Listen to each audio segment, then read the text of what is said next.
Britain seems to be broken.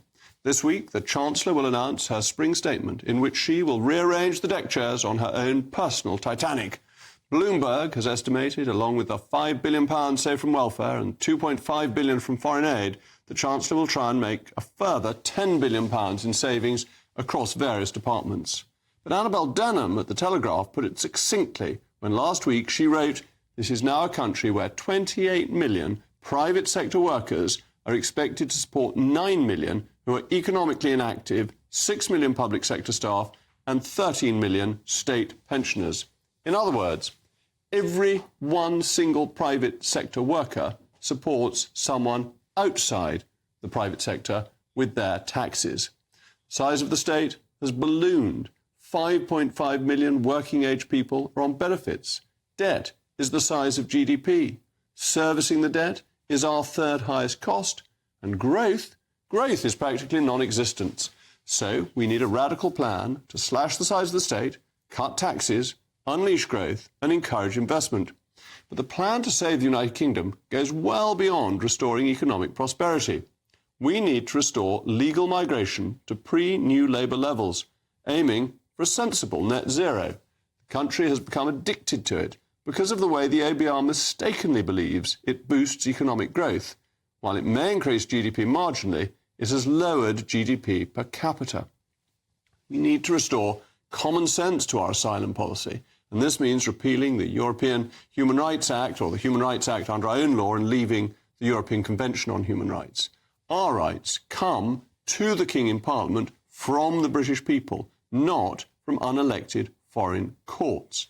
It also means restoring the judiciary to sense, returning the role of Lord Chancellor to oversee the judiciary, bringing back the law lords and abolishing the Supreme Court. Not only will this help ensure illegal migrants and criminals are deported, but it ought to end judicial activism and overreach. We need to repeal the Equality Act. It has perverted the ancient common law principle of equality before the law. It is to blame for the dangerous and wasteful rise of DEI ideology and employment in the public sector, as it happens, costing you millions of your tax pounds, harming businesses owing to its regulations on labour and reporting requirements. Only when we implement the project to restore the United Kingdom's constitution can we expect a return of prosperity to this nation. Did you know that in 2000, GDP per capita in the UK was only 10% below that of the US? It's now 40% below. That is the scale of our challenge. As ever, let me know your views via mailmog@gbnews.com. But now I'm going to be joined by one man who has put together an immensely detailed plan to save Britain. He's the CEO of the Mississippi Centre for Public Policy, a former UKIP and indeed a former Conservative MP, Douglas Carswell.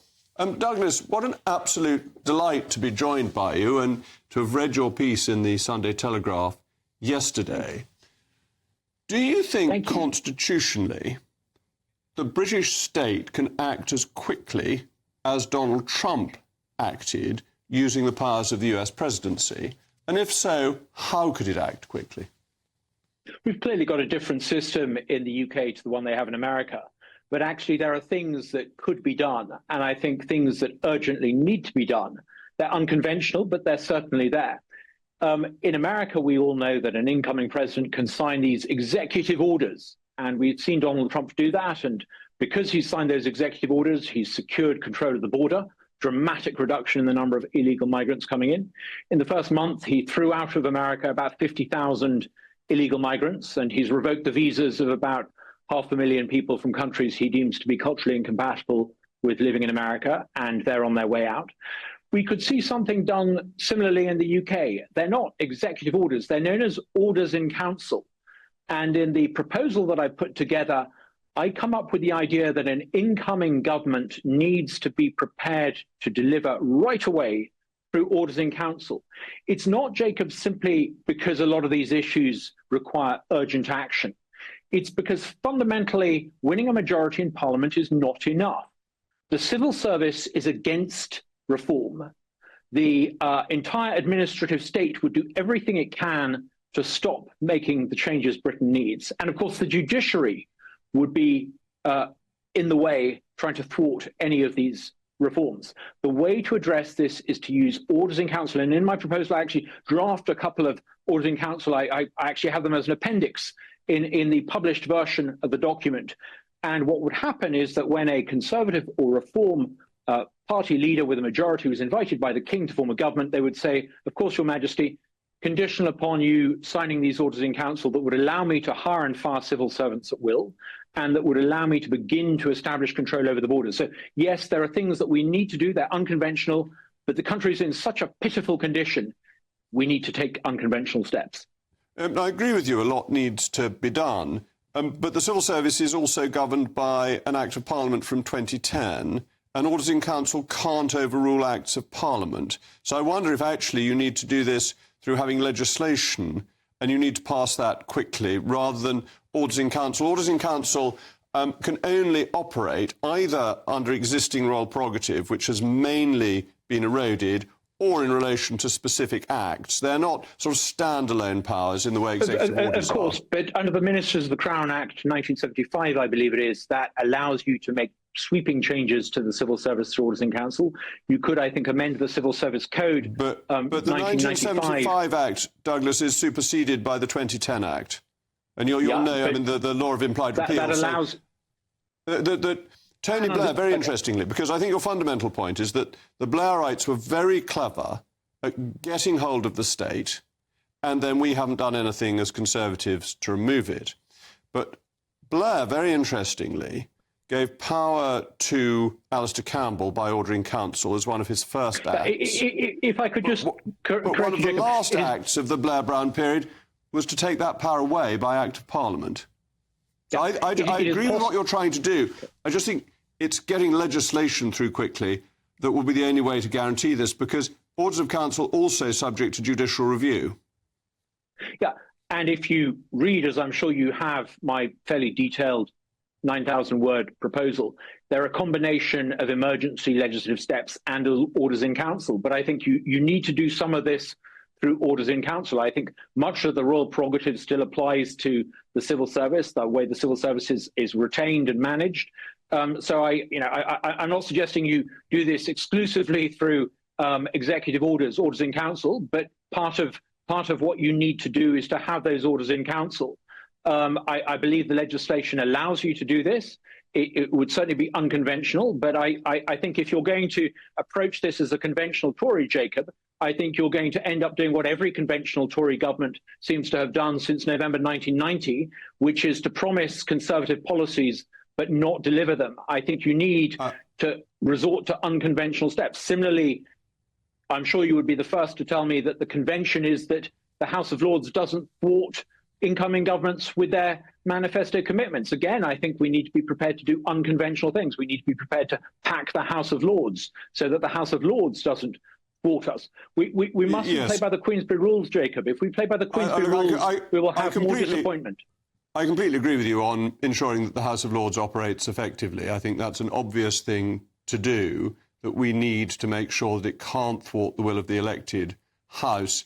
You also have quite a programme of expenditure cuts. I wonder if you might like to highlight some of those, because I also agree with you that cutting expenditure, getting it back down to levels it was at not so long ago, is going to be fundamental if you wish to afford any tax cuts.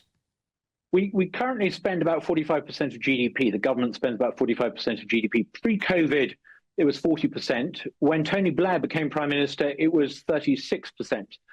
In order to reduce public spending, I think we should aim to get it back to the pre-COVID levels in the first term of an incoming administration. And I think the way to do that is to reduce public spending by 170 billion. Now, that is quite a tall order. And I detail in the proposal how you can do this. Now, some of this can be done by things that I'm sure most people on the right would agree with, eliminating most of the foreign aid budget. But sadly, it can't just be done by eliminating overseas aid. You can close down 8 of the 24 government departments, and I highlight specifically how you can do that. Again, using orders in council. It can, Jacob, be done by order in council. I detail how you could do that. That would reduce public spending by about 30 billion, but you're also going to have to tackle welfare.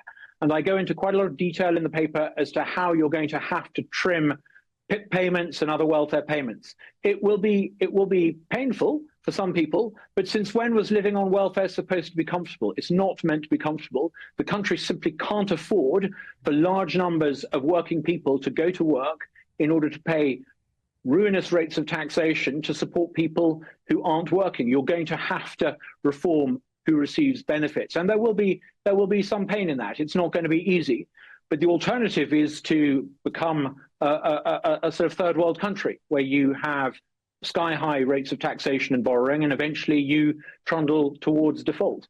So I think the proposal is that you reduce public spending sensibly.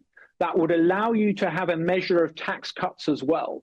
You need to, I think, learn the lessons of previous governments and make sure that your tax cuts are affordable. You don't want to stampede the bond market, for goodness sake. My proposal shows how you can cut public spending down to pre-COVID levels and afford tax cuts in the first year. And if you did that, I think you would begin to see the growth that we need and we haven't had for nearly 2 decades. Brilliant. Douglas, thank you so much. I think it's inspirational what you're trying to do, and very grateful you joined me this evening. Wonderful. Well, with me now is my most intellectual panel, the former Conservative Cabinet Minister, Sir John Redwood, and former Labour MP, Lloyd Russell-Moyle. John, let me come to you first. This is what we need, isn't it? It's a radical agenda. How you implement it is a secondary issue, but things would need to be done quickly by a new right-wing government, not using the machinery of government that has existed in the post-Blair world. Well, I agreed with your introduction, which set out exactly what we need to do. No, I think Douglas's plan couldn't conceivably work. I think it's extreme. It's scattergun and blunderbuss. There's a lot of very bad politics in it, which no government would ever put into their manifesto in order to get elected. And you rightly said the legal proposals don't add up. If you tried to remodel service contracts by civil servants through orders in council at the beginning of your tenure in government, you would spend the next 6 months rowing about that, and you'd be probably dragged through the courts. And you would lose. You've got to get on with people. I mean, look, Margaret Thatcher, with a bit of help from people like me, she made transformational decisions and got them implemented, which civil service didn't want to do. They didn't welcome all that, but we did it by working with them, not defenestrating them. I did, when I was a minister, I looked into how Margaret Thatcher got things through Cabinet, and she worked very carefully through the existing power structures. We used exactly, and what we also found worked was having far fewer people who were actually involved in the key decisions. So we didn't have all these extra hangers-on and advisors in Downing Street. When I was there were just 3 of us who did the serious advice and deputised for her and helped her. And then we knew exactly what her mind was. We could have personal arguments with her in private, and nobody knew what the disagreements were all about. Lloyd, basically Blair set up the system that has worked very well and has maintained sort of soft left government ever since, and that any new government of the right needs to take back the levers of power. Well, I think it's fascinating that you think that the last 14 years was a soft left government. Well, the first 5 years was coalition, after all. Wow.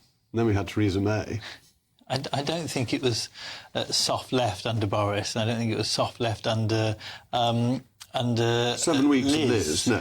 And I think that the problem with what Douglas outlines is it is so extreme that it would end up causing the kind of catastrophe that you saw with Liz. You need to be much more clever about it. I think Labour needs to be much more clever about what it's doing as well. But I think the idea that you want to revoke a load of these laws that have now been embedded so much in the political psyche that won't actually change the day-to-day lives of ordinary people means you lose the will of the people in this country. And what people want to see is their lives improving quickly in the early stages of whatever government comes in, and then they are happy to swallow the pain later on. It's not like the old days where people come in with a big majority and people really like them. Now they're in with big majorities because they just didn't like the other lot. There's one thing I think we can all agree on that's in Douglas's article, where he says the Lord Chancellor should be given the power to fire judges.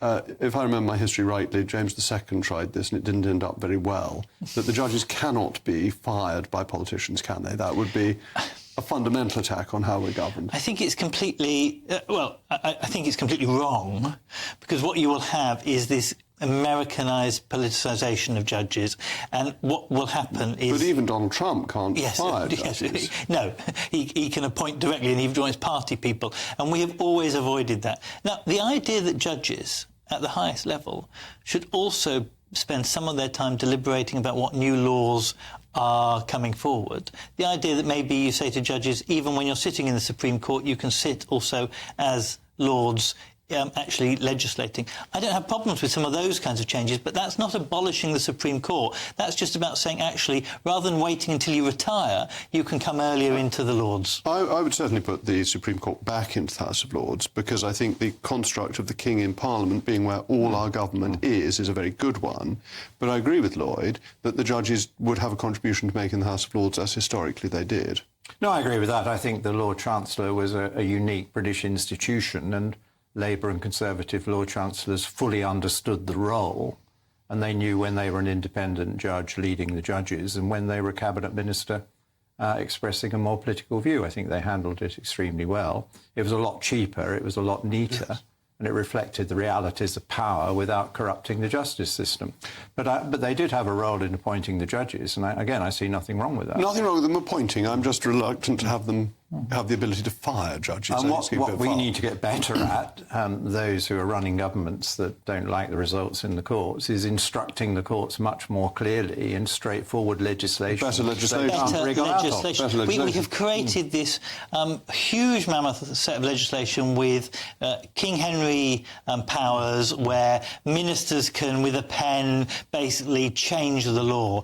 And of course, if you're going to give ministers that, you're going to see more activist judges, because you have defenestrated Parliament, and so of course someone fills that gap. What we should return to is having much better legislation, much more arguments and discussions in the House, much better sets of committees, strengthening our committees in the US and in other places. Select committees also do the legislation, because they are the experts in that area, and they can actually hold the government to account, rather than a noddy committee, which you have at the moment, which basically had a load of people nodding along while the minister talks. And what you've got to do is act promptly as a minister when the courts do disagree. I mean, we've got a case at the moment where the Sentencing Council has come up with advice that the Justice Secretary can't live with, but she's got to legislate to stop it. It's no good just tutting about it. But to be fair, she has been very clear, very early on, that it was unacceptable, that the last Conservative government shouldn't have accepted it when it was in draft, and that she has pushed back. And very often in the British Constitution... But she hasn't changed it. Very often in the British Constitution, you don't need to legislate for these things. People get the message, and it changes at the next... wrote her a very rude letter, didn't like the interference at all. And who appoints the chair of the committee? Well, the President is the Lord Chief Justice, and it comes under her. The government has the power of appointment. And so what you will see is at the next appointment round... What, you think he's going to be sent to govern New South Wales, whatever the modern equivalent is? People will be appointed who have the right attitude, all right. and that sets train. Well, we look forward to that. Most intellectual panel.